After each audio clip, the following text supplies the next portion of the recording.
कहते हैं सांप अपनी जाति का बदला 7 जन्मों तक लेता है और अगर वो इच्छाधारी हो तो उसका क्रोध पूरा गांव भस्म कर सकता है। आज की कहानी है एक ऐसी इच्छाधारी नागिन की जिसने अपनी साथी का मौत का बदला पूरे गांव से लिया। तो चलिए कहानी की शुरुआत करते हैं। साल 1985 राजस्थान के एक छोटे से गांव नागपुरा में गांव के बाहर एक पुरानी पीपल के पेड़ के नीचे एक नाग और नागिन रहते थे। गांव वालों का मानना था कि ये नाग नागिन इच्छाधारी हैं जो उस गांव की रक्षा करते हैं। लोग रोज दूध चढ़ाते थे, पूजा करते थे, सब कुछ शांत था जब तक कि लालच ने इंसान की फितरत ना दिखाई। गांव में कुछ लोग लोभी थे जिन्हें लगा कि नाग के फन पर नागमणि है। उन्होंने एक रात मिलकर योजना बनाई और अगली सुबह जब नाग धूप में बैठा था तब उन लोगों ने डंडों और पत्थरों से उसे मार डाला। पूरा गांव यह देखकर दहल उठा, लेकिन कोई कुछ कहने की हिम्मत नहीं कर सका। रात होते ही गांव में अजीब सी घटनाएं शुरू हो गई।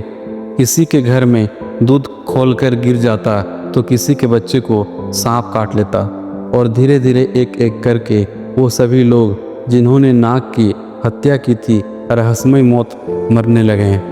तभी गांव के तांत्रिक ने कहा, यह इच्छाधारी नागिन का बदला है, उसे रोका नहीं गया तो पूरा गांव खत्म हो जाएगा। पूर्णिमा की रात गांव के बाहर अचानक आंधी चली। गांव वाले डर के मारे अपने अपने घरों में छिप गए और तभी पीपल के पेड़ के पास एक अद्भुत दृश्य दिखाई दिया। एक सुंदर युवती का रूप लिए इच्छाधारी नागिन, लेकिन उसकी आंखों में सिर्फ आग और बदला था।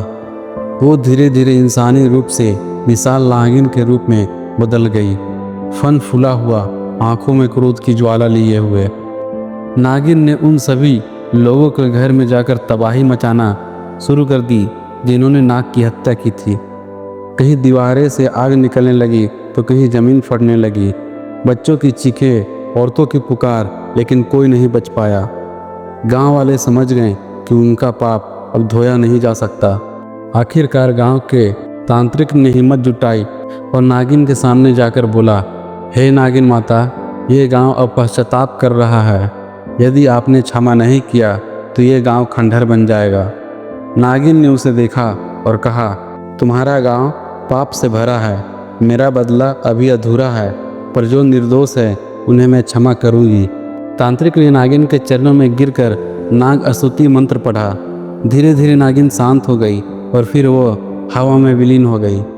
गांव वालों ने उस दिन के बाद पीपल के पेड़ के नीचे नागिन माता का मंदिर बनवाया।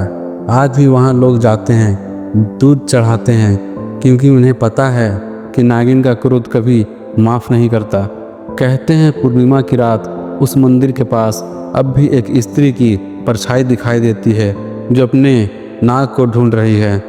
तो दोस्तों, अगर आप लोगों को ये कहानी अच्छी लगी हो तो हमारे वीडियो को एक लाइक और चैनल को सब्सक्राइब करना ना भूलें। तब तक के लिए जय हिंद, जय भारत।